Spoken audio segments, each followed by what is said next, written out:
परहंताणं नमो सिद्धाणं नमो आर्यणं नमो वज्झायणं नमो लोय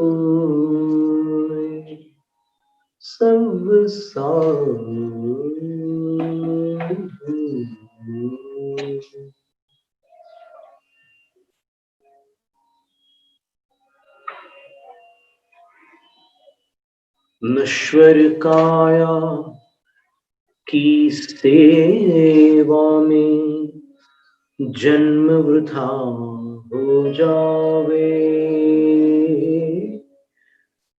तन का नित श्रृंगार करे पर मन मैला रह जावे। जन्म धरे तब शोर मचावे, मरते सूतक छावे। माटी की काया जाकर माटी में मिल जावे, माटी में मिल जावे।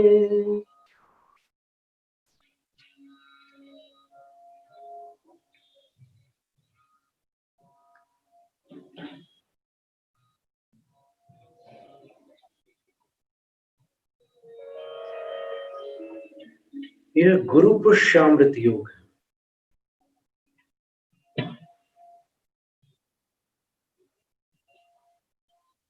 ज्योतिर्लोक में इसको बड़ा महत्वपूर्ण योग माना जाता है। अच्छे से अच्छे काम इस योग में प्रारंभ करते हैं।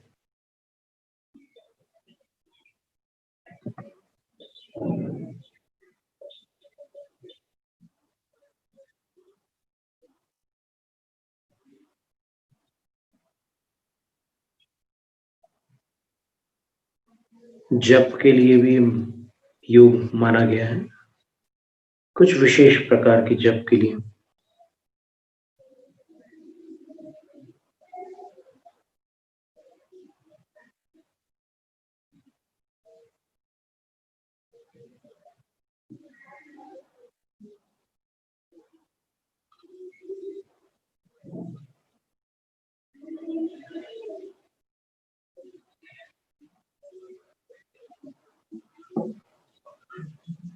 तो आज अपन एक ध्यान करते हैं। षट कमल विधि से करते हैं।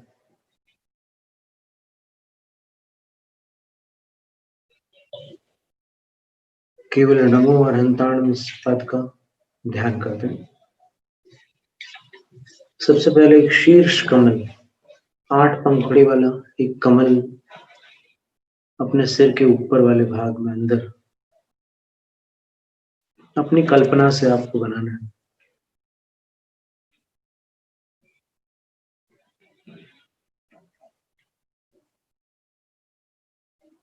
श्वेत वर्ण का कमल बना सकते हैं।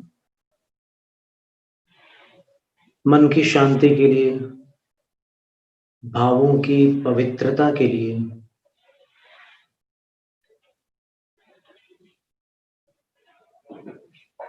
और निर्मलता के लिए ये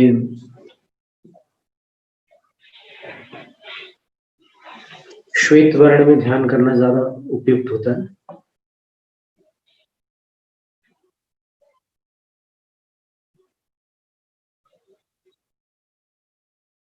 बीच का भाग वैसे ही रहेगा पीला, उसको कर्णिका कहते हैं।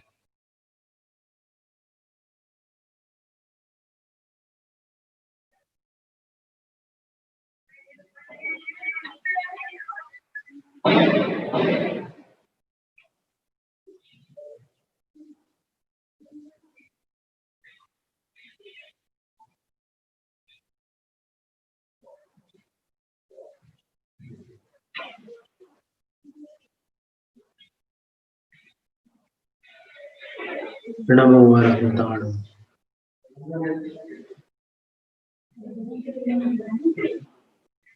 कर्णिका पर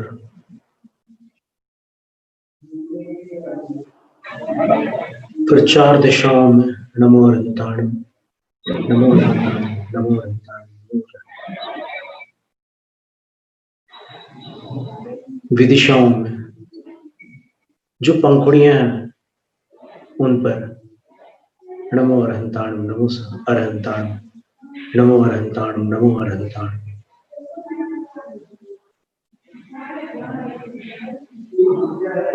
अब ललाट के अंदर एक दूसरा कमल है, बिल्कुल वैसे ही।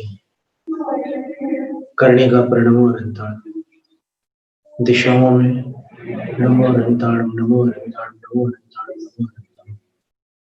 विदिशाओं में अग्निकोण से चले नमो अरहंताणं, नैऋत्य में नमो अरहंताणं,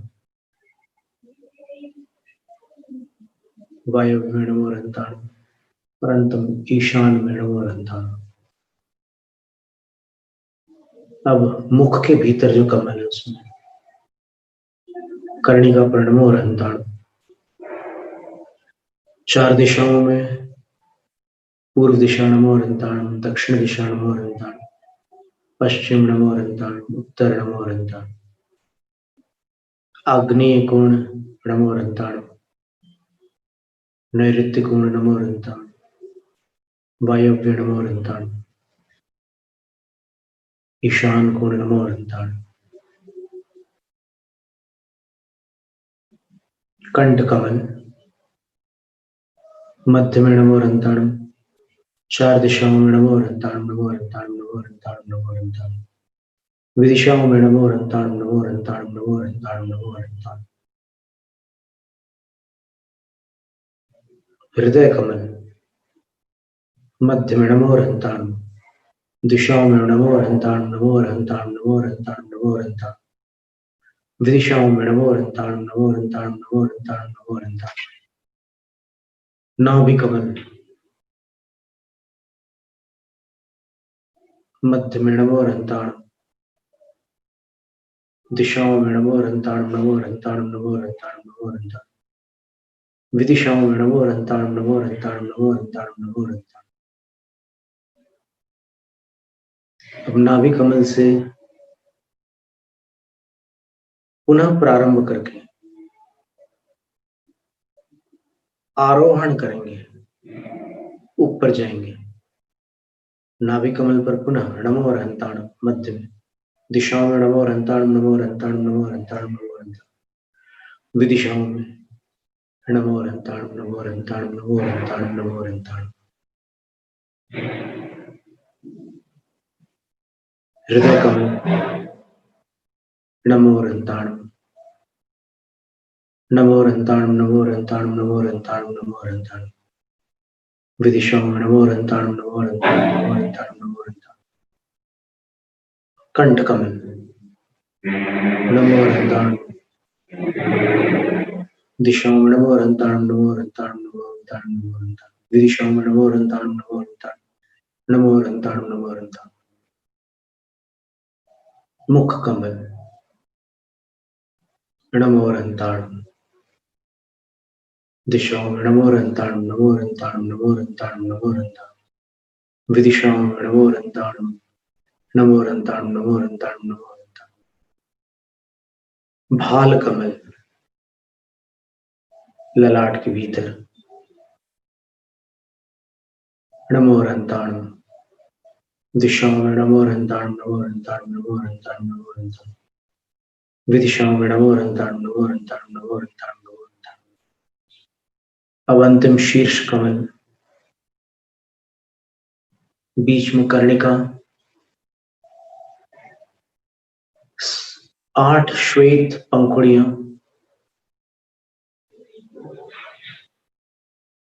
जिनमें से 4 दिशाओं की ओर है, 4 विदिशाओं की ओर।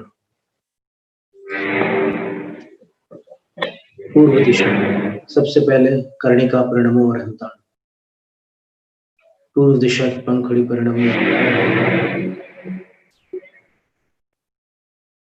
दक्षिण दिशा में नमो अरहंताण, पश्चिम दिशा में नमो अरहंताण, उत्तर दिशा में नमो अरहंताण, अग्नि कोण में, पूर्व और दक्षिण के मध्य में, साउथ ईस्ट नमो अरहंताण, नैऋत्य कोण, साउथ वेस्ट नमो अरहंताण, वायव्य कोण, नॉर्थ वेस्ट नमो अरहंताण, और अंतिम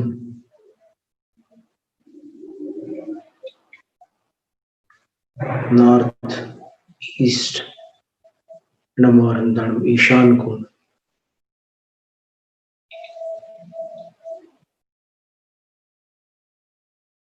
एक 108 बार नमो अरहंताण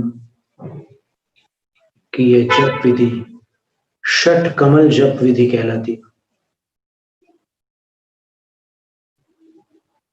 इस विधि से अन्य पदों को भी जपा जा सकता है। जब आचार्य वासु पूज्य महाराज श्री की यहां संलेखना हुई थी, तब रात को 2:40 पर उन्होंने महाप्रयाण किया था। उससे पूर्व इसी प्रकार हमसे बोलने के लिए कहा था आचार्यों ने, तो हम बोलते गए। और हमने संघ से पूछा कि आचार्य श्री का सबसे प्रिय पद कौन से परमेष्ठी पर विशेष आचार्य श्री का ध्यान लगता था। नमोकार में तो 5 परमेष्ठी है, तो उन्होंने कहा कि सिद्ध भगवान की विशेष भक्ति करते थे आचार्य श्री। बहुत सुंदर बात है। तो फिर अंत में फिर सिद्ध पद को लेकर के ही पूरा ध्यान हुआ था। पूरी एक माला उन्होंने की थी, और उसके बाद फिर वो जो एक काष्ठ की संरचना थी जिसमें वो विराजमान थे, उन्होंने उसका त्याग किया, पाटों पर आगे बाहर चटाइयों का त्याग कर दिया। फिर पाटों का त्याग करके नीचे पुट्ठे बिछे थे, तो उन्होंने ऐसा संकेत किया कि मुझे पुट्ठों पर ले चलो। पुट्ठों पर आ गए, और उसके बाद फिर सबको लग रहा था कि वहां लेट जाएंगे आचार्य श्री, पर लेटे नहीं। अंत के 5 दिनों तक वो लेटे नहीं। और क्या अलौकिक साधना थी। जिन्होंने प्रत्यक्ष देखा है वो स्मरण करके आज भी नतमस्तक हो जाते हैं। वो बैठे रहे ऐसे, उनको सहारा भी दे रहे थे साधु लोग, और बैठ करके उस समय भक्तावर पाठ वगैरह कुछ नहीं कर रहे थे। और हमने निवेदन किया था कि जब आचार्य श्री के लिए सिद्ध पद इष्ट हैं, तो फिर सब मिलकर के केवल ओम नमः सिद्धेभ्यः ही बोलते जाएं। तो सबने ओम नमः सिद्धेभ्यः बोलना प्रारंभ कर दिया। तो जब आचार्य श्री का समय आ गया, तब 3 बार आखिरी, जब उनके अंतिम श्वास थे, तब 3 बार ओम नमः सिद्धेभ्यः, ओम नमः सिद्धेभ्यः सब पढ़ रहे थे। वहां आचार्य वर्धमान सागर महाराज श्री थे, अन्य अनेक साधु थे, अनेक पिच्छीधारी थे। तो हम उनके आंखों में देख रहे थे। आचार्य वर्धमान सागर महाराज भी देख करके जान लेते हैं कि अब कितना समय है, उनको पता चल जाता है। बड़े अनुभवी हैं वो आचार्य वर्धमान सागर महाराज संलेखना के विषय में। तो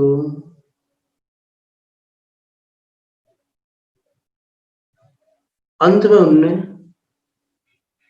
ओम नमः सिद्धिभ्य के साथ ऐसे मुंह हिलाया।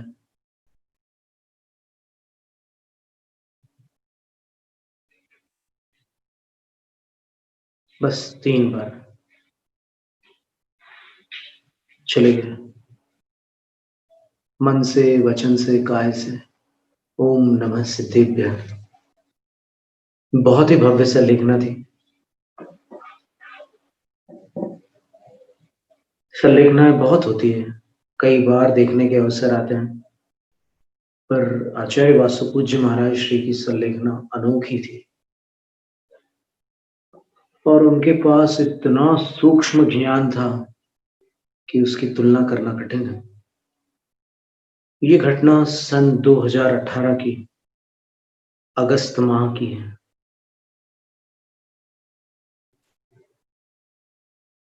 वो देव बन चुके हैं और इतने त्याग के साथ, इतनी तपस्या के साथ और इतनी परिचय जय के साथ, जब भी कोई उनसे कहता था कि कितना सहन करते हैं महाराज आप, उनको यहाँ पर लिवर में कोई गांठ हो गई थी, तो वहां से चिकित्सकों ने जांच करके कह दिया था कि उसका कोई उपचार नहीं है। और आचार्य श्री भी तैयार हो चुके थे।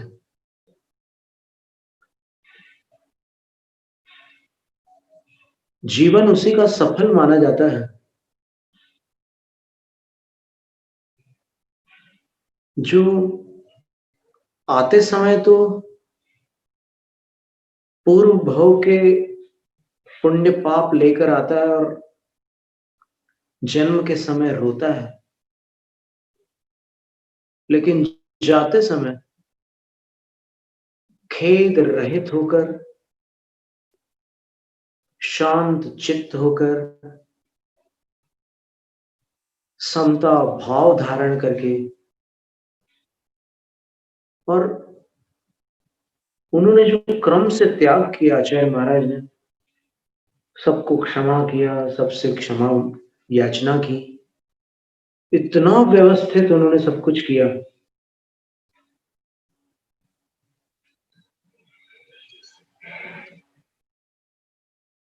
एक आदर्श हो गया वो। कभी कभी यश कम होते हुए भी गुण अधिक होते हैं।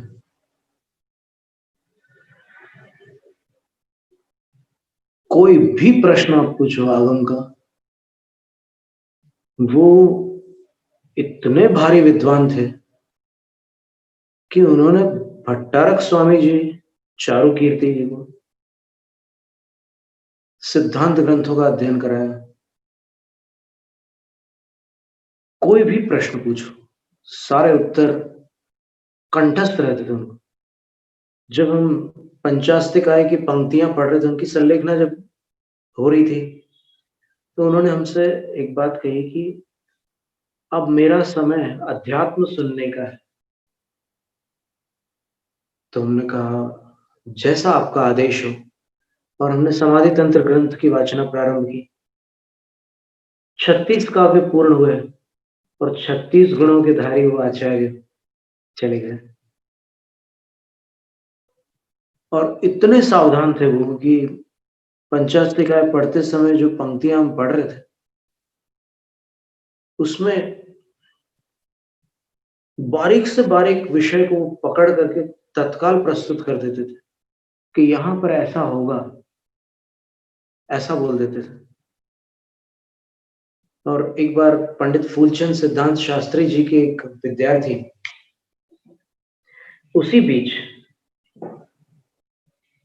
आए उनके पास, और वो भी अच्छे खासे विद्वान थे और वचनों में बड़े कुशल थे।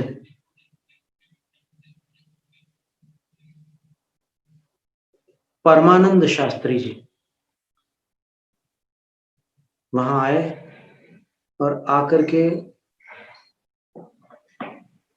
सब लोग कुछ ना कुछ सुनाते थे आचार्य श्री को, कोई ना कोई धर्म ग्रंथ या फिर कोई पाठ या कुछ भी सुनाते रहते थे।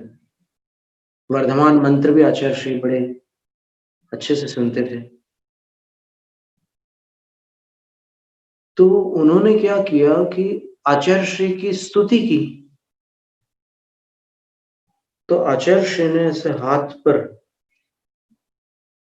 ऐसे लिखा उन्होंने,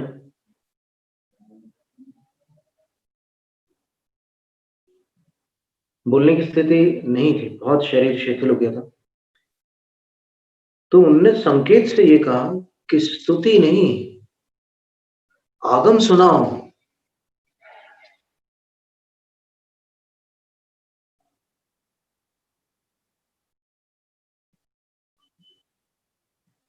ये नमोकार का ध्यान, नमो अरहंताणम का, अथवा ओम नमः सिद्धिभ्याय, किसी भी पद का, और आचार्य महाराज की घटना आज इसलिए हमने स्मरण किया क्योंकि वो 2018 का समय था। इस वर्ष, पिछले वर्ष भी कई बड़े बड़े साधु चले गए। जंगल वाले बाबा पूज्य चिन्मय सागर महाराज श्री, आचार्य विद्यानंद महाराज श्री, ऐसे कई साधु चले गए। इस वर्ष भी कई साधु चले गए।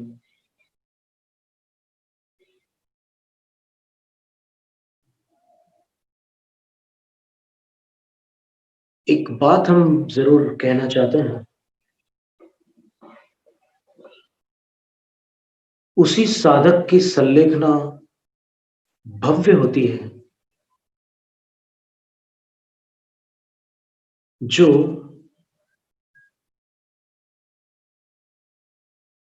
अपने भावों के प्रति बहुत सावधान रहते हैं।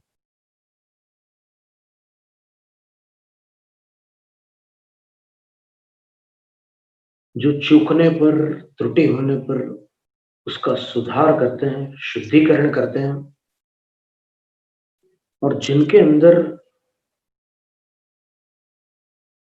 विश्वास सुदृढ़ होता है कि ये अंतिम कार्य हम भली प्रकार संपन्न करेंगे, जिनके पास अंतर बल होता है वो सफल होते हैं। समय की गति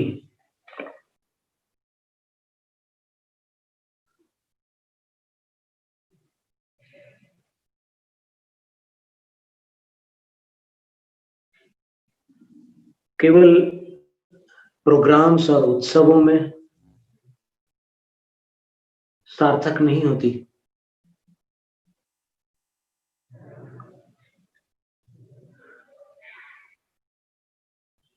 एक बात हमने पढ़ी कि अपन अपना अतीत भी बदल सकते हैं।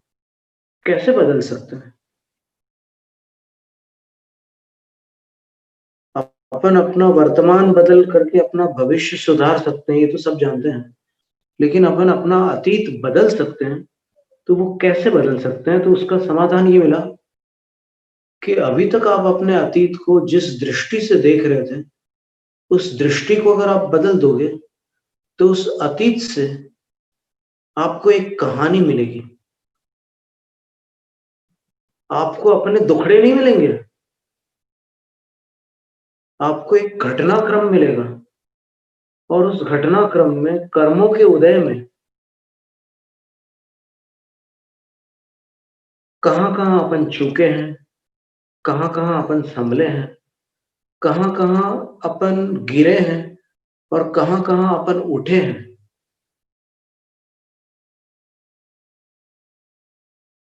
नए ज्ञान के साथ पुराने दिनों को देखने से कुछ नया पढ़ने मिलता है। इसी का नाम है अतीत को बदलना। आप अपनी दृष्टि को बदलेंगे तो दृश्य बदलेगा, और जो आप पीछे देखकर, कई बार कई ऐसे शॉकिंग इंसिडेंट्स होते हैं, कई ऐसी घटनाएं होती हैं जिसकी पीड़ा को मानव ढोता रहता है। उसको आज नए सिरे से एक अलग दृष्टि से आप देखें कि वो मेरे किसी जन्म का कोई बड़ा ऋण था जिसको मुझे इस प्रकार चुकाना पड़ा। तकलीफ तो बहुत हुई थी, लेकिन वो हो गया, वो बीत गया वो समय। और मुझे सचेत करके चला गया कि तेरे जीवन में तुझे जो कुछ सहन नहीं होता, वैसा कोई काम तू दोबारा मत करना, जिससे वैसी कोई घटना देखना पड़े या झेलनी पड़े।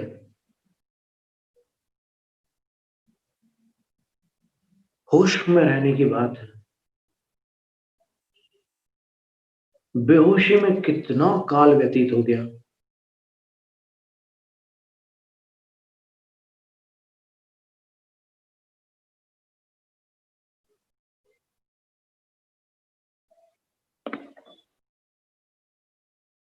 उत्सव मनाना हो तो उसके कई तरीके हैं। वैश्विक ढंग से मनाए जाते हैं कई उत्सव। कुछ उत्सव धार्मिक रीतियों से मनाए जाते हैं। कुछ उत्सव ऐसे भी होते हैं जो अपनी पवित्रता को बढ़ा सकते हैं।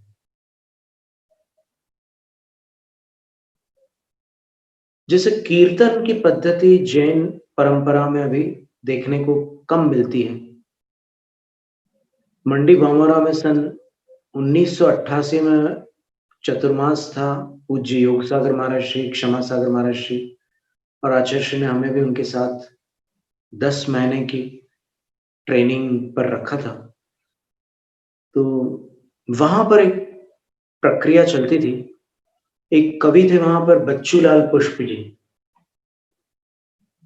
वो बड़े सुंदर भजन, गीत और सब काव्य लिखा करते थे।